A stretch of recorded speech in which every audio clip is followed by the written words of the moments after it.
we are going to continue our discussion of extremal graph theory.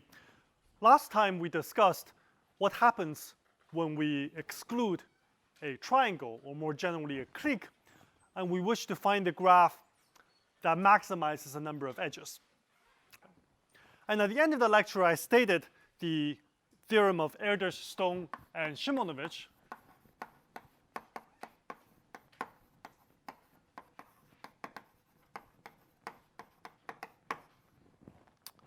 which says, recall, that if you have a fixed h, and I wish to understand the maximum number of edges in an n-vertex graph that is h-free. So remember this definition. This is the maximum number of edges in an n-vertex h-free graph. Okay, so we're going to be looking at this quantity in the next few lectures. So the Erdős-Stone-Szymonovitch theorem tells us that perhaps quite surprisingly, this quantity is largely governed by the chromatic number of h, even though h itself might be quite involved. So if you knew the chromatic number, you already know a lot of information about the growth rate of this function. And in particular, as long as h is not bipartite, so that the chromatic number is at least 3, we already know the first order asymptotics from the Erdős-Stone-Szymonovitch theorem. However, when h is bipartite,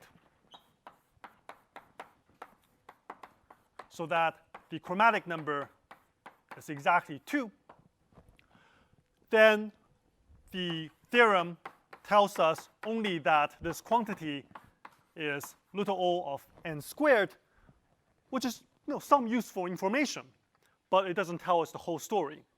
And in the next several lectures, I want to explore what more can we say about this quantity here for bipartite graphs h.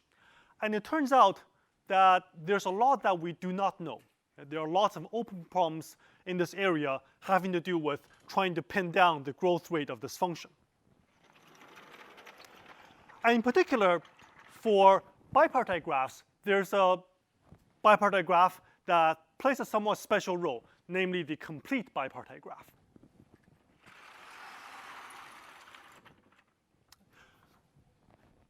So KST being the complete bipartite graph with S vertices on one side and T vertices on the other side. So this is a very nice bipartite graph. And just to understand the extremal number for this graph is a famous open problem in this area. And it has the name of Zirin-Kevich problem.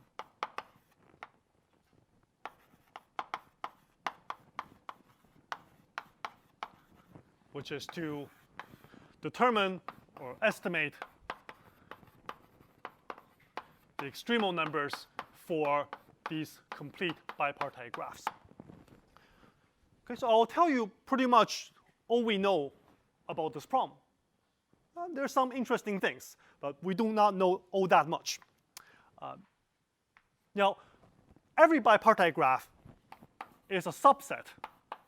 It's a subgraph of such a complete bipartite graph.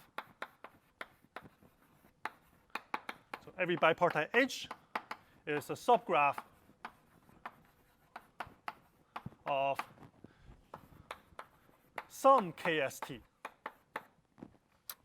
And we know that if h is a subgraph of this KST, then the extremal number for h, well, if your graph is h-free, then automatically it has to be KST-free. So there is this bound between these two extremal numbers. So in particular, if you have some upper bound on KSTs, then you have some upper bound on bipartite graphs. Although for specific bipartite graphs h, maybe we can do better than using this bound. And we'll see examples of that later in the course as well. Okay, so what can we say about the extremal numbers of these KSTs? So the most important theorem in this area of this problem is the result due to Kővári, Sós, and Turán.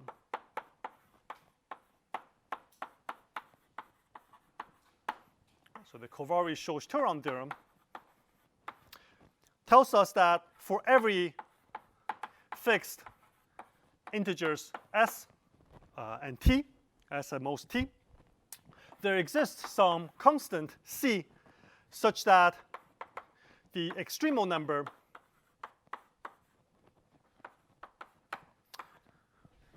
is upper bounded by something which is on the order of n to the 2 minus 1 over s.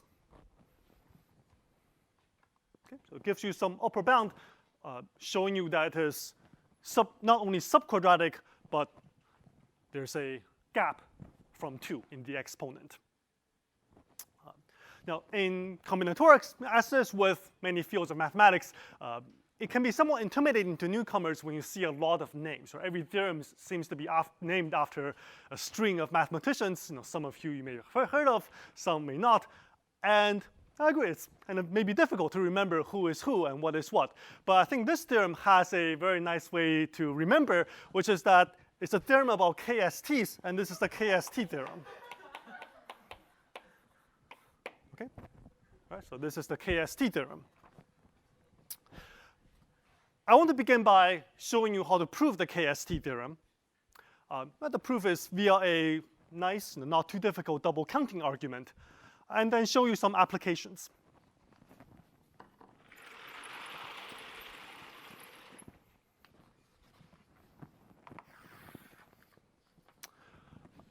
Right, so let's prove this theorem, and it's by a double counting argument.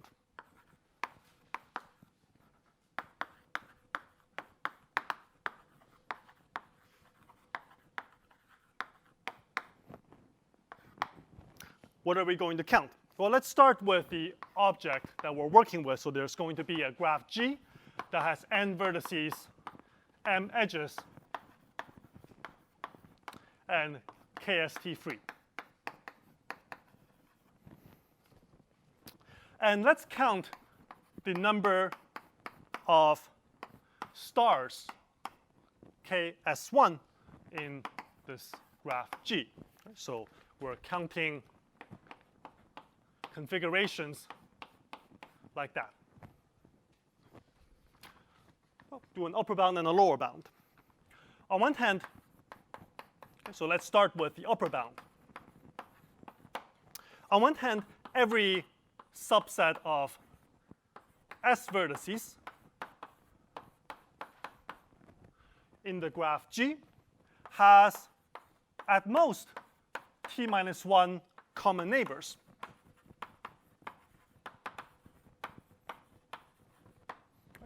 Because if they had t common neighbors, then you get a KST.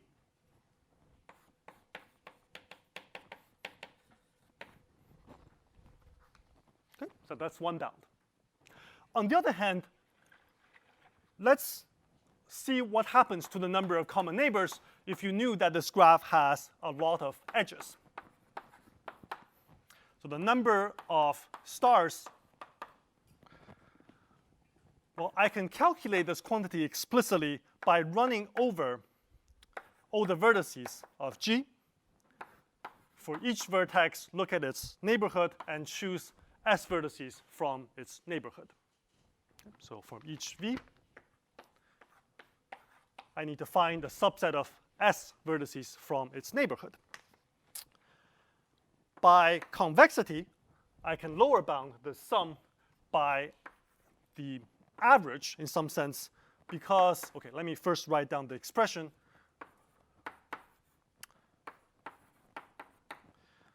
So I can do a convexity argument that gives me this lower bound.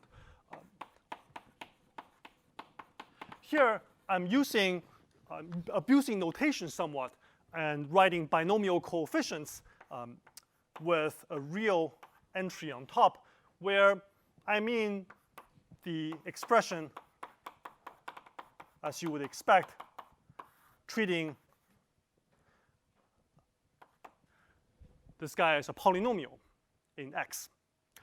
And the key fact we're using here is that this function here is convex for X at least n minus 1.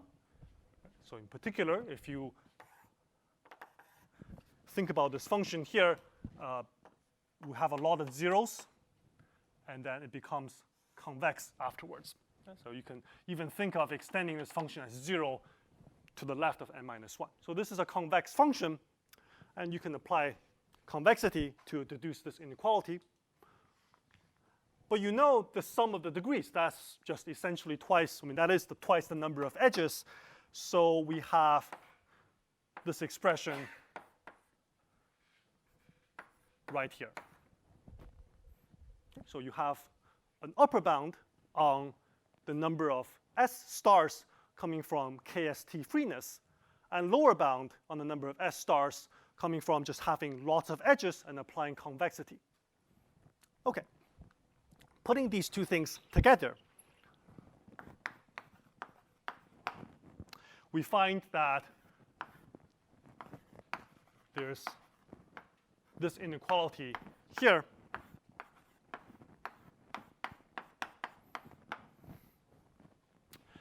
Here, we are thinking of S and T as fixed, and we are trying to understand how M and N depend on each other as they get large. So it will be helpful to use the asymptotics that N choose S grows like N to the S divided by S factorial for fixed S.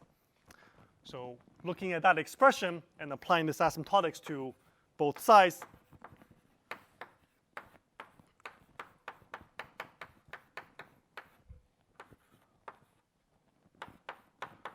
we have this inequality here. So I've eliminated S factorial from both sides.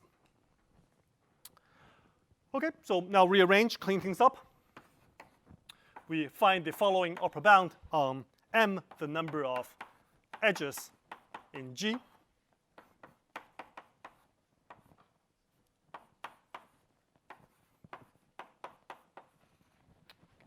And that's the expression. So for fixed S and T, it grows like N to the 2 minus 1 over S.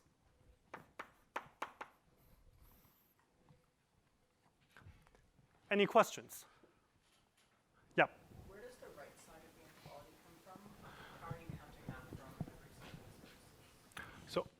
So the question is where the right side of inequality, which inequality? This one here? Yeah.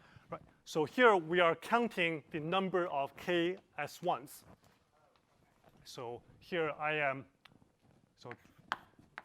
upper and lower bounding the number of KS1s using what we derived earlier.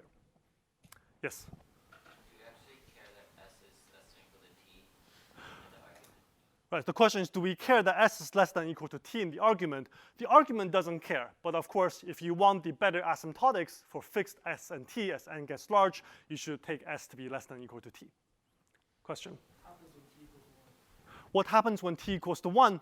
Well, that's a great question. I'll leave you to think about it. If you know that your graph has maximum degree at most T, what can you tell me about the number of edges in the graph? Okay? Any more questions? Okay. We'll come back to this theorem. In fact, this will occupy us for at least a couple of lectures. Basically, is this theorem tight? And it is conjectured to be, although that is a major open problem in extremal graph theory. We only know a small number of values. Well, for most values of S and T, in particular, when S and T are both equal to 4, we do not know if this bound is tight. But there are some values of S and T for which we do know that it is tight. For example, 2 and 2, 3 and 3, 4 and 7. S and if T is really, really large. And I will show you some constructions later on creating graphs G that are KST free for those parameters that matches this KST bound up to a constant factor. Yes? For fixed S, what's the bound on T? Is there like a bound on T for C of like equality cases? Right. So the question is, for a fixed value of S, is there some bound on T for which we get equality cases? There's a conjecture that this bound is sharp up to a constant factor for every s and t. But we only know how to prove that conjecture, and I will tell you much more about it later on, when t is much larger compared to s. Yeah, so there are lots of unexplored territory on this problem. Any more questions?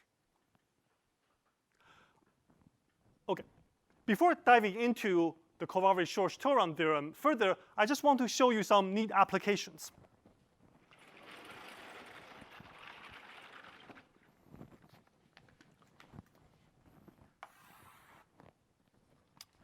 And I want to begin with a geometric application.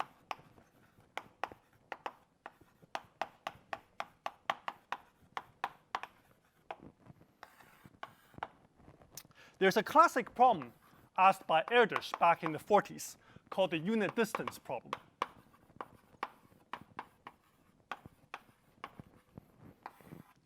Which asks, what is the maximum number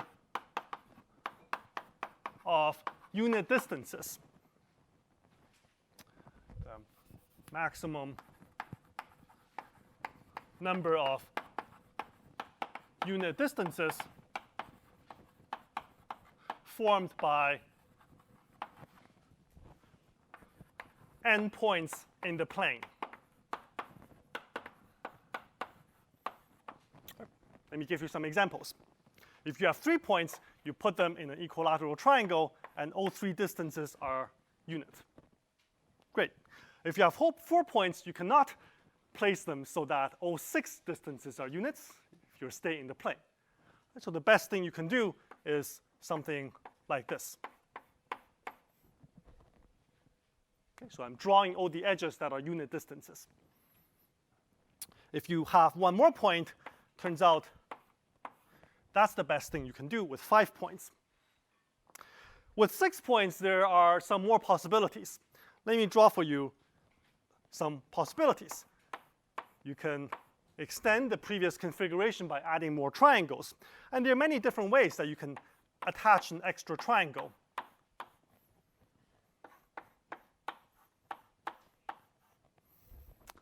There's actually one more way to do it with 6 points. Namely, I can put them like a projection of a prism. Okay, so all of these configurations have the maximum number of unit distances attained if you draw 6 points. Okay, if you draw 7 points, turns out this is the best way to do it. Okay, so you can go on for a while, and people have. Okay, so you can try to tabulate for every n what's the maximum number of unit distances you can generate having n points in the plane. And the question is, what is the answer for n points? And it turns out for this problem, and for many problems like it in combinatorics, you can have a lot of fun with playing with small examples, but they are often misleading. It doesn't really tell you what the overall structure should be like. And it turns out this is a major open problem for which we do not understand what the structure is like for large values of n. So think n large. What are some possible ways to generate many unit distances? Yep. Great. So one way is to draw lots of triangles.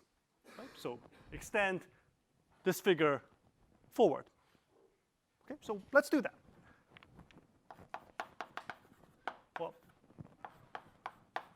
Well, actually, let me give you something even simpler to begin with.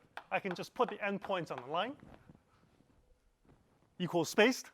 Okay, I get n minus 1 distances, n minus 1 unit distances.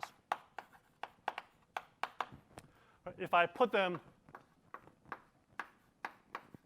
like that, right, how many unit distances do I get?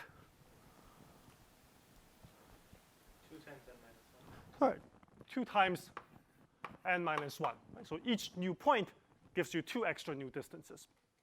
Okay, and you can try to think about how to do better. Well, if you follow that sequence of examples, maybe you're limited to such ideas. Yes? Are we allowed to put points in the same place? You are not allowed to put in the same points in the same place. That's a great question, but you're not allowed to put points in the same place. Yes? Do the like prism thing and keep doubling the number of points. The degrees get like So I didn't quite understand. So you say if you put, Do the prism thing, yep. like keep translating in different directions. So you want to take this example and keep translating in some direction. I think you will run out of room pretty quickly. No, I mean like, just copy it Mm-hmm. and move it over by one. I see. You want to take this configuration and translate it in some unit direction. Well, then you double the number of points, but you don't actually increase the number of unit distances that much. Don't we get each point having like one extra unit distance added?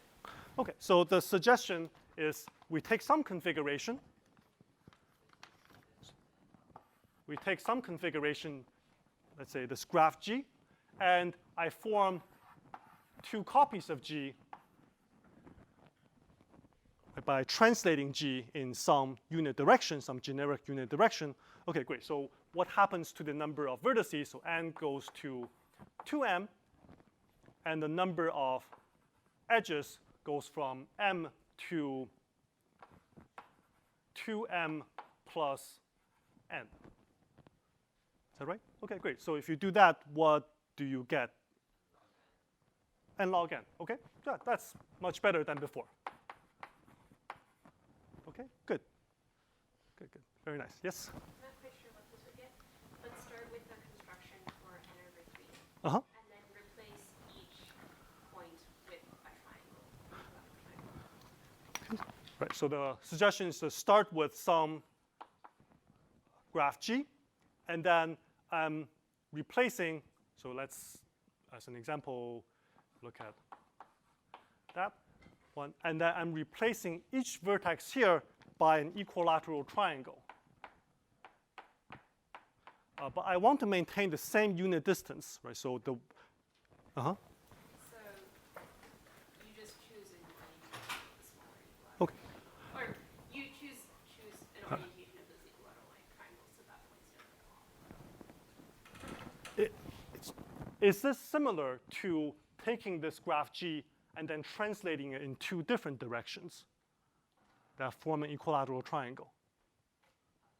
I think it's, yeah, so it's a very similar idea. And maybe you do a little bit better in terms of constants. Okay, yeah, all are great suggestions. And actually, this is really nice. Two times, you want to make a constant correction. Okay, let me just do that. Right. Okay. Any more suggestions? Okay, yeah, all of this is really nice.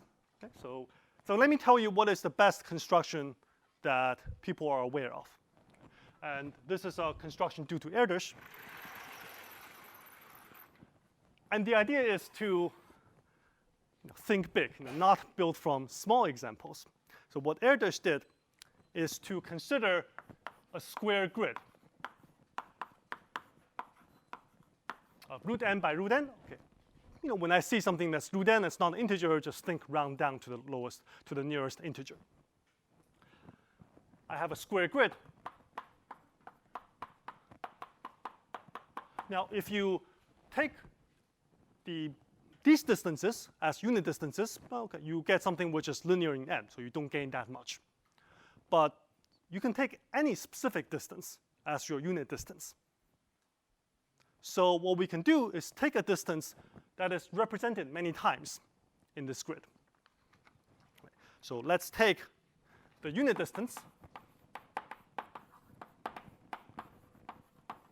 to be a distance root r, where r is some integer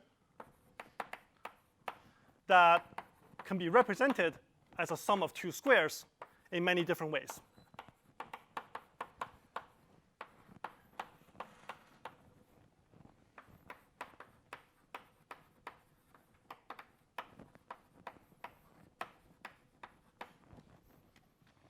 So for example, if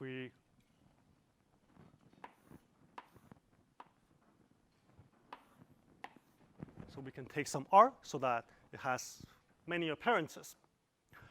And if you know some elementary number theory, then you might know that the best way to do this is to take R to be a product of primes that are 1 mod 4. In any case, you can do this, and you can use some analytic number theory to calculate if you choose the best possible value of R, how many distances do you get? So that calculation was done, and it turns out you get n raised to the power of 1 plus some constant c over log n unit distances.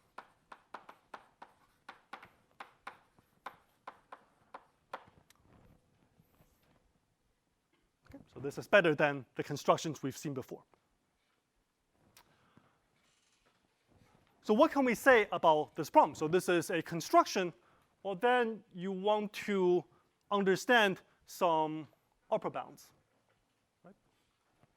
What can we say about the upper bounds to this problem? And let me show you a fairly easy upper bound, which can be deduced very quickly from the Kővári-Sós-Turán theorem.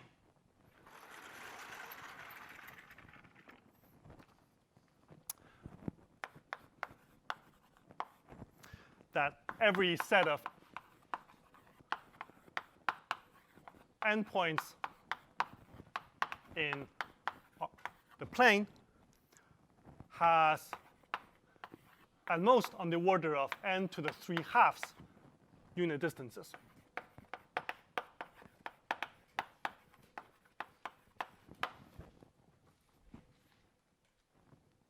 So not quite this bound, but it's some bound, right? So the trivial upper bound is n choose 2. So it's much better than the trivial upper bound. Okay, so here's the proof. So let's consider the unit distance graph, which is basically the graphs I've been drawing, where you have the vertices, the points, and I join an edge between two vertices if and only if their distance is exactly 1. I claim this graph is K2, 3, free.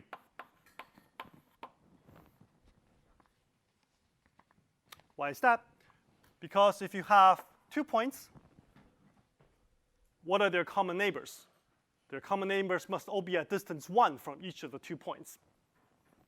So their common neighbors must lie on the intersections of the unit circles centered at these 2 points, and they meet at most 2 points. Okay, so it's K2, 3, free. Therefore, the Kővári-Sós-Turán theorem tells us that the number of edges in this G is upper bounded by n to the 3/2. And that's it. Okay, that gives you some upper bound. Okay, any questions? Okay, so it's an application of Kővári-Sós-Turán where we design a graph that has to be K2, 3, free, and the extremal number tells us some information about this graph. What is the best bound that we know? So it turns out we do know how to do a little bit better.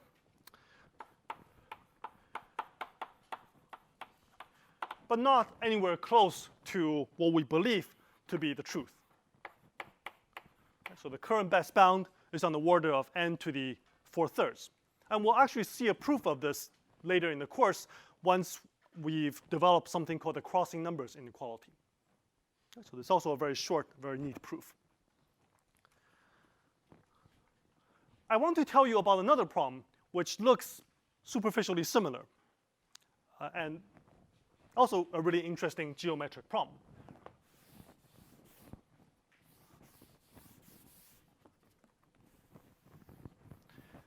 And this is the Erdős distinct distances problem.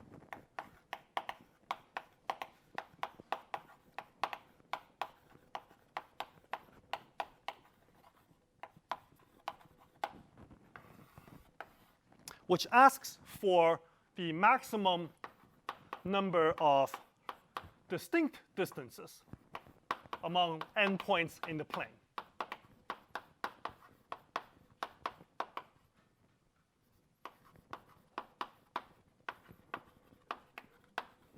Sorry, the minimum, thank you. The minimum number of distinct distances. Right, so maximum will be very easy.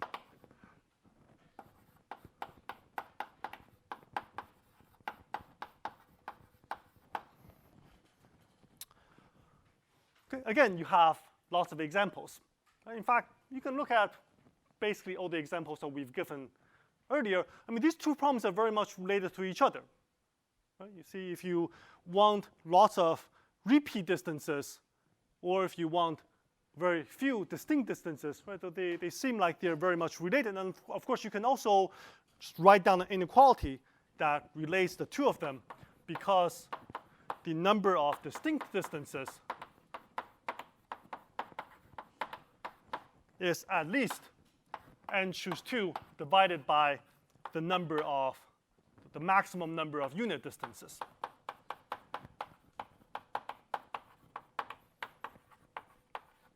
In other words, the number of distances that can be repeated in any single configuration. Okay, right, so each of the examples that I just erased. So for example, if you put points on a line, you have n minus 1 distinct distances.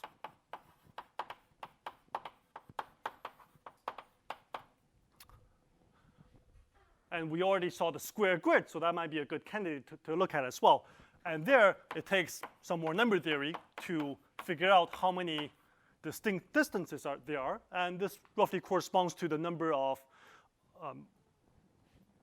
so the number of integers that can be written as a sum of two squares.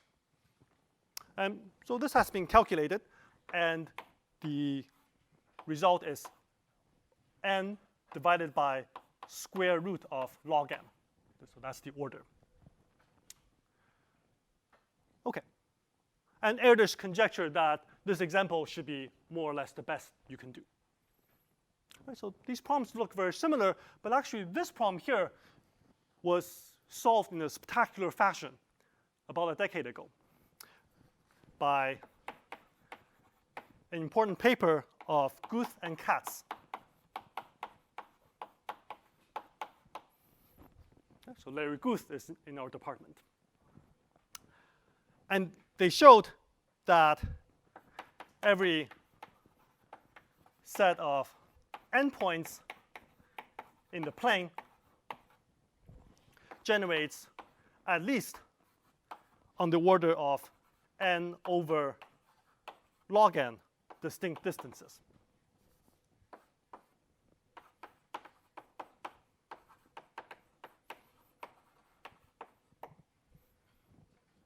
So not quite what Erdős conjectured, but nearly there. And in fact, all the previous results were much worse. Right? So they were off in the exponent. But this one more or less got to the truth. So this is a very sophisticated result that used lots of amazing techniques, ranging from the polynomial method in combinatorics to some algebraic geometry. And that's, I just want to mention it for cultural value. Okay, any questions? Yes? For the unit distance problem, what is believed to be the bound?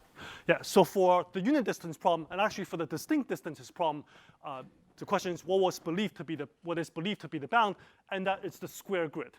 Right? So maybe you can do slightly better, but it is conjectured that you cannot do much better, let's say by more than a constant factor compared to the square grid.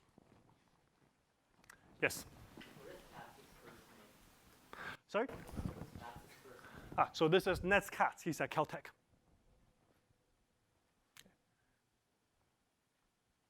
Okay.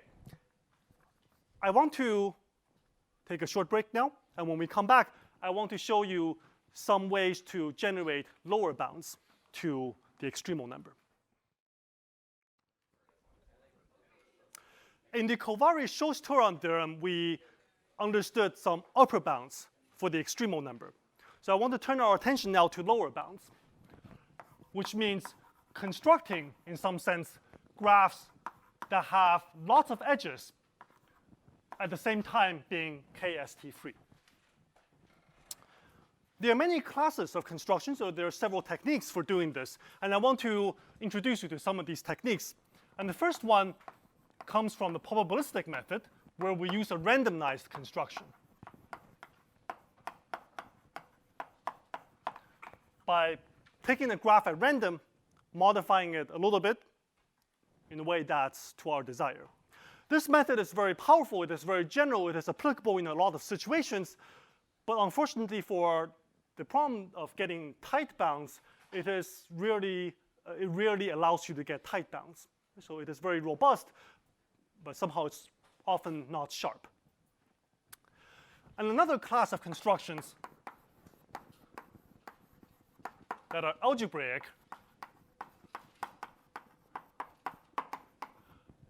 all the sharp examples come from algebraic constructions.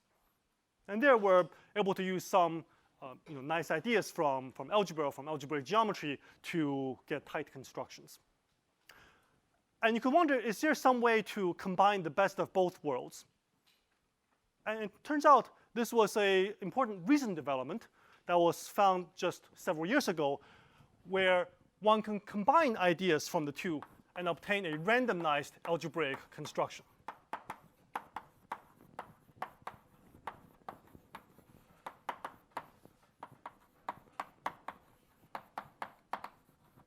And that leads to a new source of constructions for large H-free graphs with many edges. Okay, so the plan is to show you how these constructions work. Okay. First, let's begin with randomized constructions.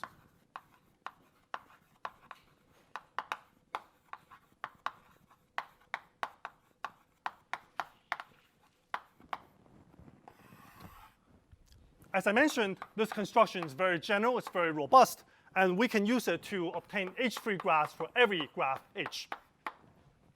Of course, when H is not bipartite, then we saw from the Turán graph that that's pretty much the right thing to do. So you should think about bipartite graphs H. So fix a graph H with at least 2 edges. Otherwise, the problem is trivial. The claim is that there is some constant C such that for every n, you should think of n as being large, there exists an H-free graph on n vertices and having lots of edges. And we will show that you can obtain the following number of edges. So 2 minus number of vertices of H minus 2 divided by the number of edges of H minus 1. Okay, don't worry about this expression in the exponent. It will come out of the proof. Okay? In other words, the extremal number is at least this quantity here.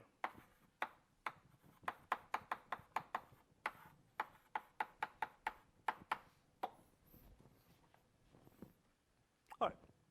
How good is this bound? So it's some scary-looking expression in the exponent. So let me just give you some special cases for comparison to the Kővári-Sós-Turán theorem. For KSTs, the bound, this construction gives you a lower bound, which is of the form n to the 2 minus s plus t minus 2 divided by st minus 1. Okay, so I use this symbol, this bigger twiddle, to denote dropping constant factors. In particular, setting s and t to be the same, we find that the KSS extremal number is lower bounded by this quantity here. Okay, so how does that compare to Kővári-Sós-Turán? In Kővári-Sós-Turán, we saw that KSS is at most 2 to the n to the 2 minus 1 over s. So there's a bit of a gap. And in particular, even for 2 and 2,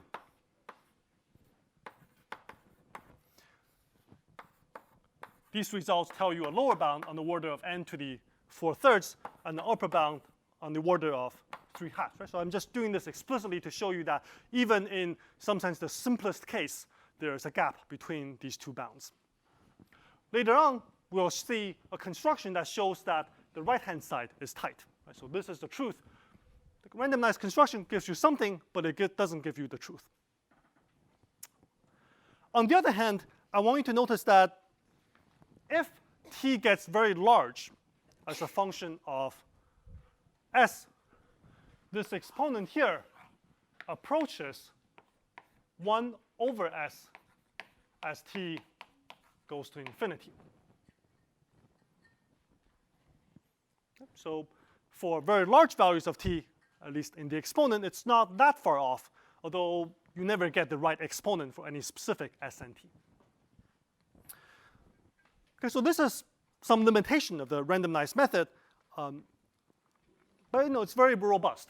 And in fact, you can use this result to bootstrap it to a slightly better one for some graphs H. So for example, one might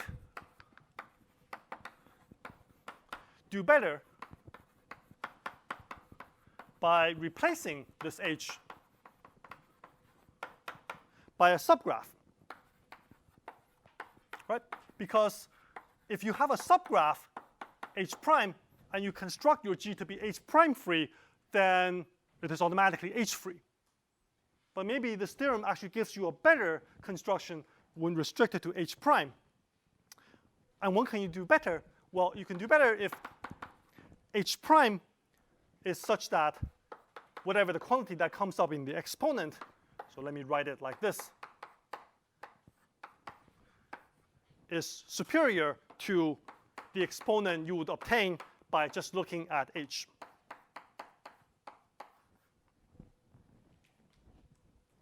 So let me give a name to this notion here. So let me call the 2 density of the graph to be whatever quantity here that would be the maximum if you're allowed to pass down to subgraphs. So the 2 density of a graph H, so denoted in literature often as M sub 2, to be the maximum where you are allowed to look at subgraphs, let's say on at least 3 vertices to avoid degeneracies, of this ratio that comes up in the expressions.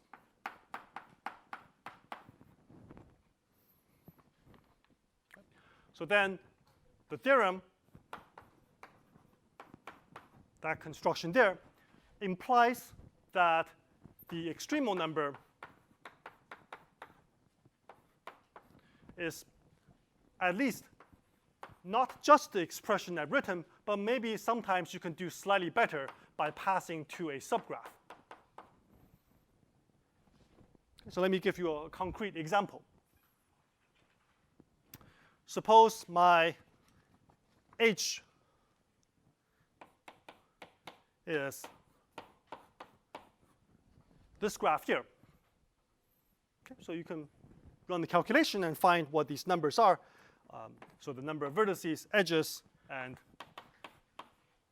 this ratio here to be 5 vertices, 8 edges, and 7/3. And the idea here is that it's more helpful. Right? So I want to create something which is H-free. But dense things are easier to avoid. Right? So if I have something which is a fairly dense core, that's easier to avoid. So maybe it's better to, instead of looking at the whole H, look at this K4. So if you can avoid K4, of course you avoid H, and maybe it's easier to just avoid K4 and not worry about some of the extra decorations. Right? So if you look at this H prime and go through the parameters, you find that it is like that. And it is somewhat denser in this sense compared to looking at the whole graph H. So you can improve on this theorem for some graphs H where you can pass to a denser core. Okay. Any questions so far? Yes? Why is this measure called the 2 density The question is, why is this measure called a two density? So that's a name given in literature. Partly has to do with these extra ratios. So there are other notions of densities that actually we'll see later on. So this term we'll only see today. So it's more of an ad hoc term for the purpose of this course. Later on, we'll see notions of density that are more relevant for our discussions. Any more questions? Okay, so let me show you how to prove this theorem. The proof is very intuitive. The idea is you take something at random and then you fix it. Okay? That's it. Let's consider a random graph. The Adder-Schwennier random graph. So whenever I say random graph, I almost always refer to this one here.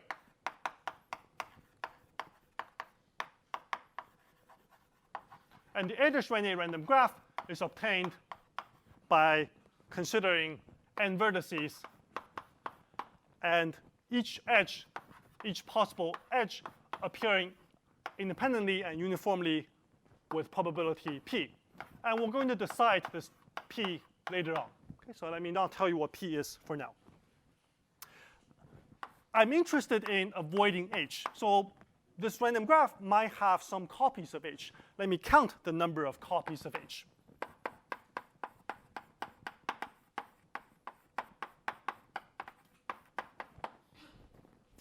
We can compute the expected number of copies of h by linearity of expectations. For every possible placement, look at what's the probability that that placement generates an h. Namely, look at all different possibilities for choosing the possible vertices of h. I need to divide it by a factor that accounts for the number of automorphisms of h, but just a constant factor, don't worry about it. And for each of these possible placements, h appears with probability exactly p to the number of edges of h. Okay, just by linearity of expectations. And I can upper bound this quantity very crudely by e to the number of edges of h times n, which is the number of vertices of g, raised to the number of vertices of h. On the other hand, I also want a graph g that has lots of edges, because that's what we're trying to do. We're trying to generate a graph with lots of edges. That's h-free. So the number of edges of g, that's also easy to compute. It's a binomial distribution, and it has expectation p times n choose 2. And basically, I want this quantity to be much larger than that quantity. So I choose an appropriate p. Namely, by comparing these two quantities, you can choose p to be, let's say, 1/2. The half is not important, times n to the v of h minus 2 divided by e of h minus 1. So the exponent comes out of comparing these two expressions. So you see a 1 and a 2. Once you have this p, see that the number, which is the difference, so take the number of edges of g minus the number of copies of h. So I know the expectation of both. I can look at their difference with this value of p. We find that it is at least half of the number of edges. So on expectation, you don't lose too much. So p is chosen so that this inequality is true. So you set what p is. We find that this quantity here is at least some constant times n to the 2 minus v of h minus 2 divided by e of h minus 1. We're still working with a random graph. And we know that this quantity here is on expectation, at least that number, so not too small. Therefore, there exists some instance in this randomness, some g, such that the quantity above for the specific random instance is at least its expectation.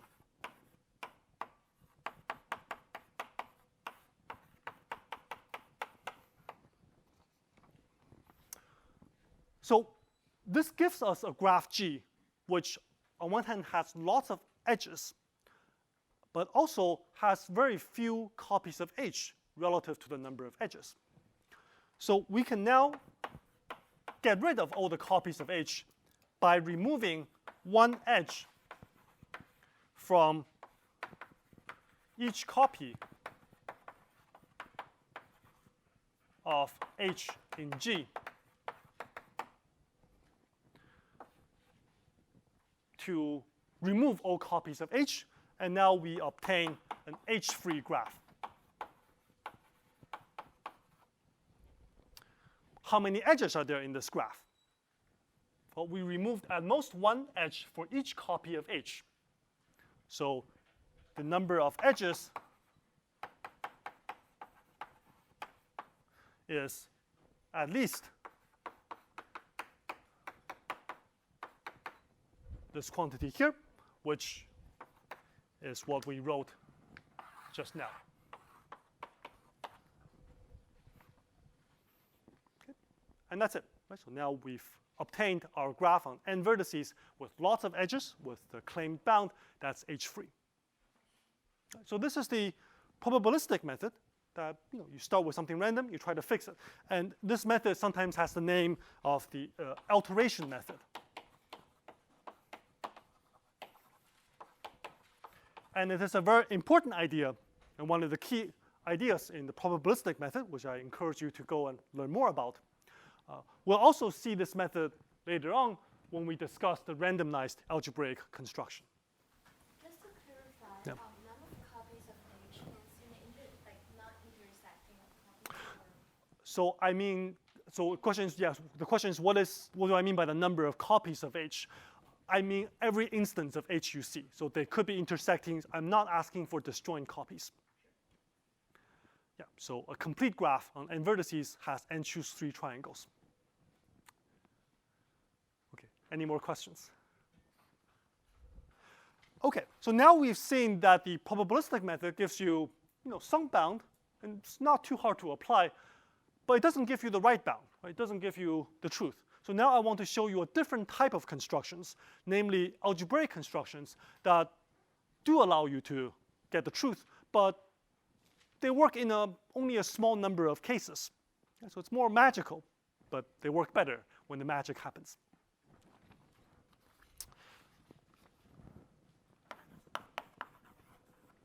So let's discuss algebraic constructions.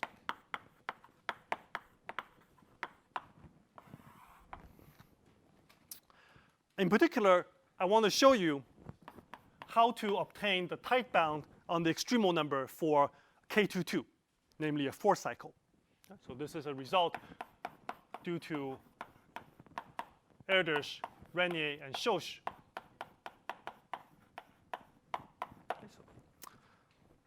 And tells us that the extremal number for K22 is at least 1/2, basically up to asymptotics, times n to the 3/2.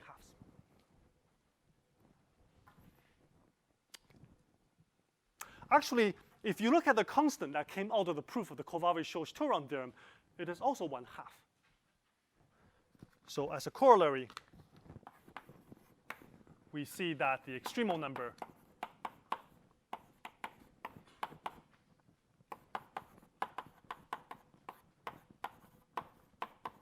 is like that. Okay, so this is one of extremely few cases where we know the extremal number so well. Okay, so the constant, if you go back to the proof of Kővári-Sós-Turán, you see that the constant actually there is 1/2. Okay, so I want to construct for you a graph that has no 4 cycles and has lots of edges. Okay, so that's the name of the game. And I'll describe this graph for you explicitly. So this graph has a name. It's called a polarity graph.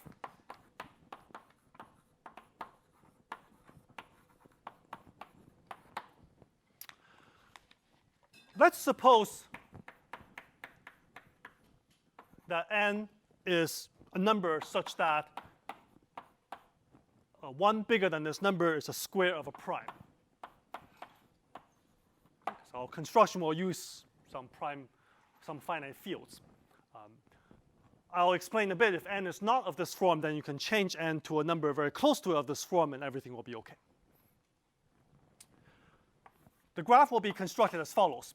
The vertex set will be the plane over fp. Let's remove the origin. So it has n points exactly.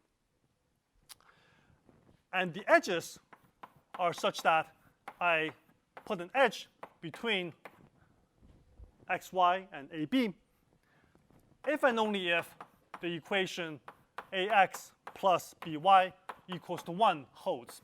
And this equation is meant to be read in fp.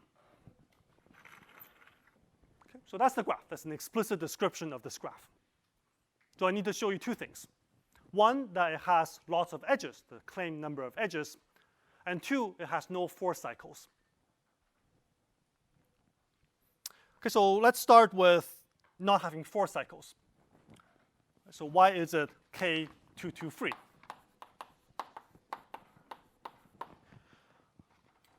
So what would the K22 be? So let's consider 2 points.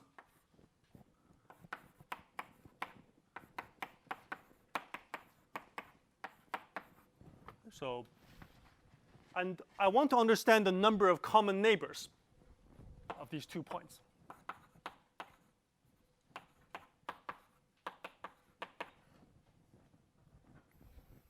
Well, look at the description for the edges. What are the neighbors? Well, the neighbors correspond to solutions to this system of equations.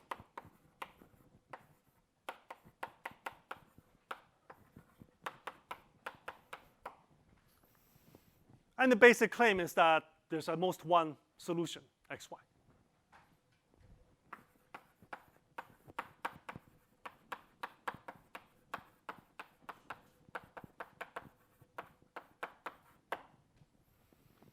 Okay, so it's basic fact in linear algebra. You have to be slightly careful in case AB is a multiple of A prime, B prime. But actually, in that case, you have no solutions anyway.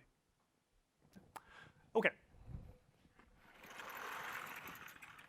The second claim, then, is that this graph has lots of edges. Well, actually, that's not too hard to show either. So I claim that every vertex has degree. Okay, so how many edges come out of every vertex? I'll give you a comma b. So how many x comma y satisfy that equation up there? Basically for, well, okay, so one of x and a and b is non-zero. So for whatever value of, so let's say a is non-zero, then for whatever value of y you set, I can find a unique x that solves the equation. I have to be slightly careful because I don't allow loops in my graph. So I might lose one edge because of that. In any case, every vertex has degree exactly p or p minus 1.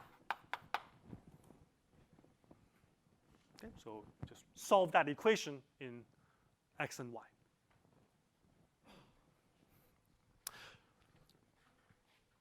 So the p minus 1 comes from no loops. Therefore, the number of edges is equal to the claimed bound.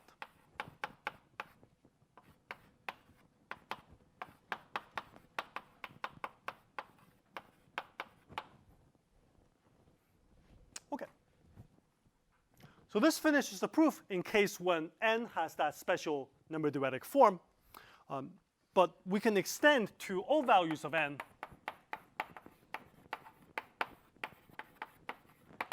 like this.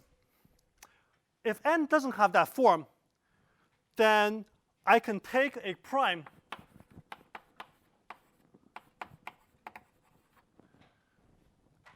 P may not necessarily be exactly satisfying that inequality, but I can always take a prime pretty close to it. So I can always take a prime which is up to a negligible multiplicative error what I want. And then we use, and such that P squared minus 1 is at most n, and use the above construction and add isolated vertices to finish the job to get exactly n vertices. And the reason that I can always take a prime very close to it is because there's a theorem in number theory that tells us that for n large enough, I can always find a prime which is slightly less than n, but no more than a negligible multiplicative factor of. Right? The best result of this form is just, I'm just telling you something in number theory for cultural reasons. So the best result of this form is due to Baker, Harman, Pence. And so this is the question regarding how large can gaps between primes be. So you might know the Dirichlet theorem that tells you there's always a prime between n and 2n. Right? So what about between n and n plus 2n? Actually, we don't know that. Right? So the best result of the form is that there's always a prime. So for n sufficiently large, there exists a prime between n minus n to the exponent 0.525 and n.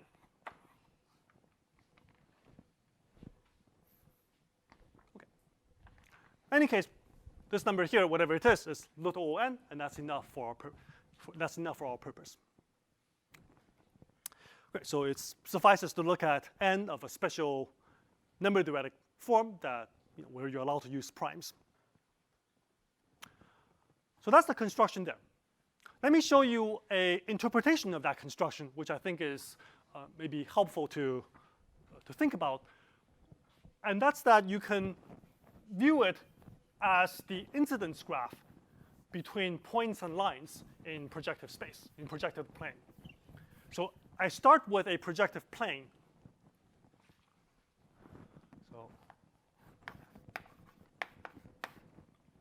So I can view a bipartite version of that construction.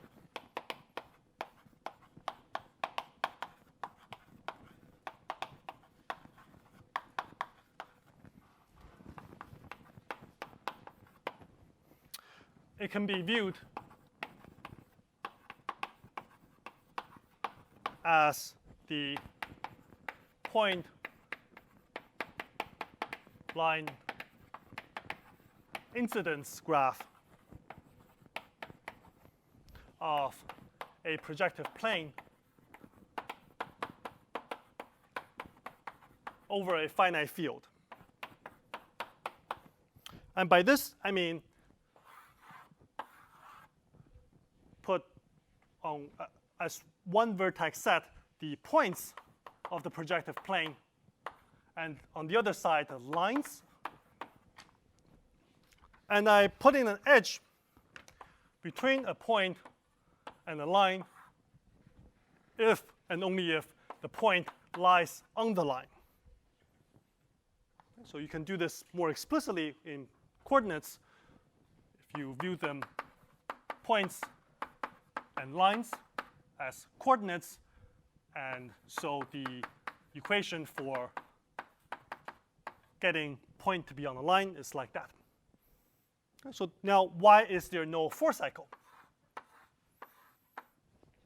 A 4-cycle would correspond to 2 points lying on 2 different lines, which is not possible in this geometry. Right? So that's the reason for that construction up there. Yeah, so no 2 points in 2 lines. Okay, any questions about this polarity constructions?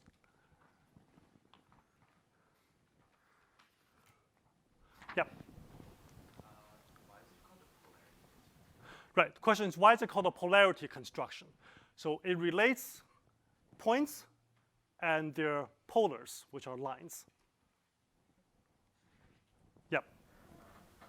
Why does this not have, like, on the order of 2p² vertices if we're looking at one vertex for every point and one vertex for every point? Okay, the question has to do with a number of vertices here. It's true, here I double the number of vertices, and so I don't get that constant there.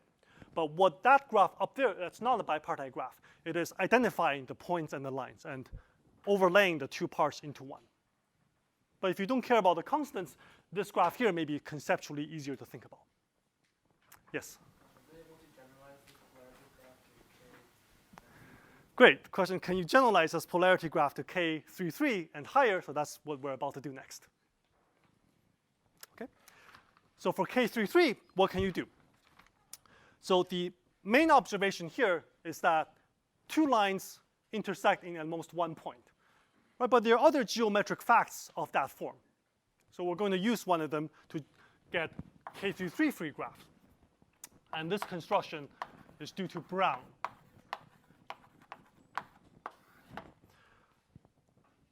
That the extremal number for K33 is also at least factored 1/2 minus total 1 times, okay, so now what's the exponent?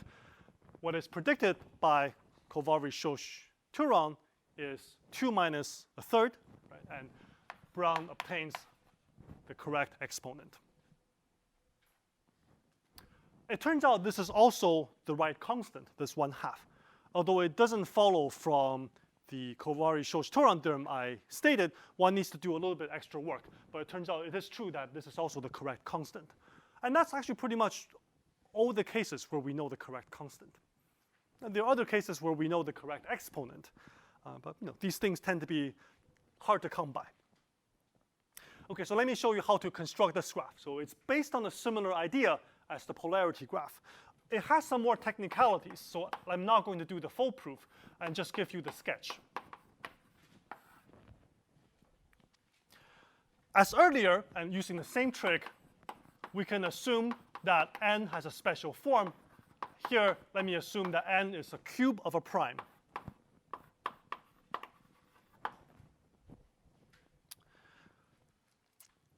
I'm going to put as edges. So first, the vertices of my graph are going to be points in the affine plane over Fp. Previously, the lines had to do with, previously the edges had to do with lines. And now, let's use spheres. So the edges have the form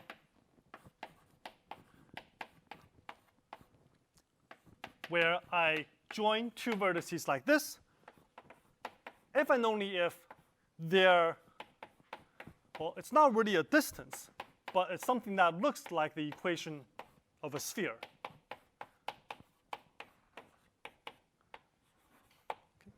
Where U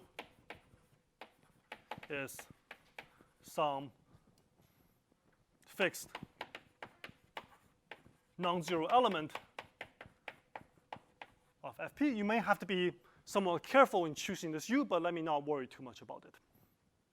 So you fix some so-called distance, even though it's not a distance, and I join the vertices whenever they satisfy that equation, having that, not distance. Okay, what's the intuition here? The intuition is that I want to avoid, okay, so how do I know that this graph has no K33? Well, first, let's think about what happens in real space.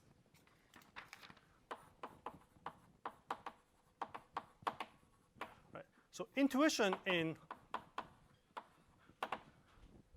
the real space, well, here I have this graph that's, let's say, the unit distance graph in R3. So the neighborhood of each point is a unit sphere. And what I want to know is that if you have 3 spheres, 3 unit spheres, how many common intersection points can they have? 2 spheres intersect in a circle. And that circle cannot lie on the third circle. That you should think about. So that circle intersects the third circle in at most 2 points. Right, so 3 unit spheres have at most 2 common points. And so the unit distance graph in R3 is K333. That entire argument, even though I expressed it geometrically, it's an algebraic argument. You can write down equations on intersections between 2 spheres. It's the intersection of the sphere with its coaxial plane. I have a couple of these coaxial planes. They get me a coaxial line. That line has to intersect the sphere in at most 2 points. You should actually do this algebra if you want to do the proof, because there are funny things that can happen in finite fields. For example, maybe the sphere contains a line. But you choose your parameters correctly, and these things don't happen. And that's the intuition. And if you actually work this out, you find that this graph here is indeed K333.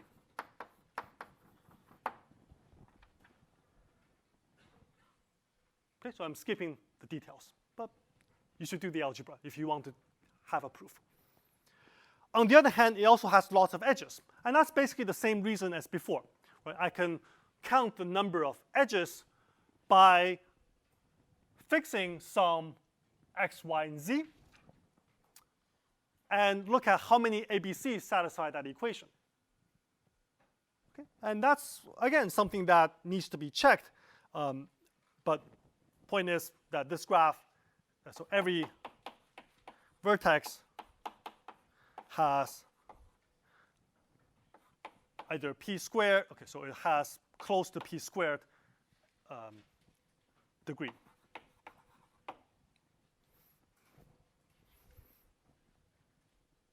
So lots of edges, and combining with basically the same ideas as before, you get the construction. Any questions? Okay, so where can we go from here? To construct the K22, by the way, if you construct K22 free, the same construction works for K23 free. Right? If it's K22 free, then it's also K23 free, K24 free. So here, likewise, this is also K34 free.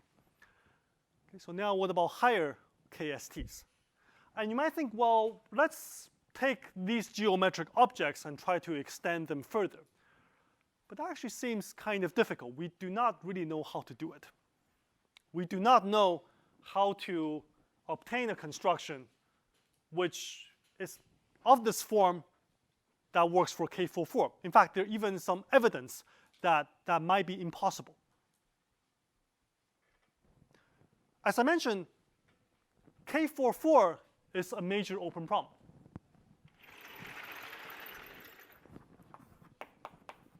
Okay. It is an open problem to determine the order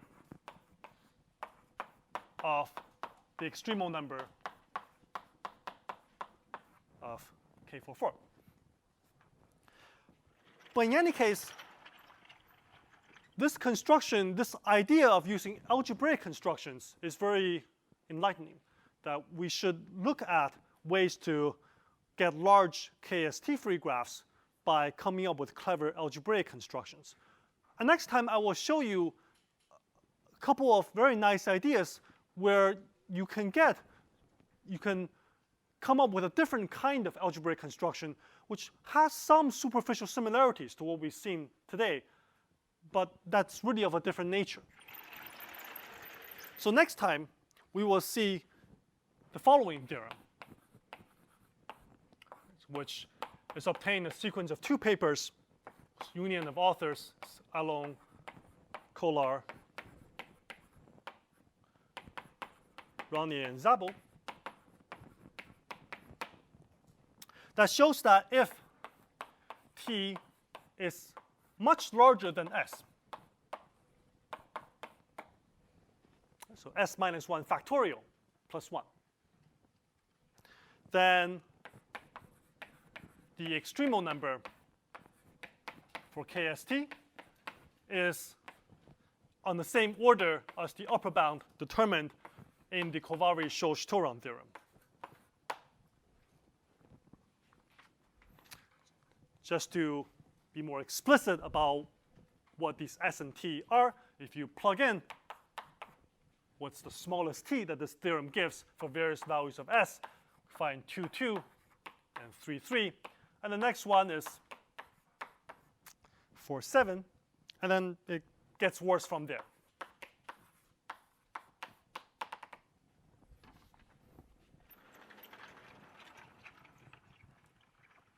So these constructions are based on, they are algebraic constructions. And so we'll see next time what happens.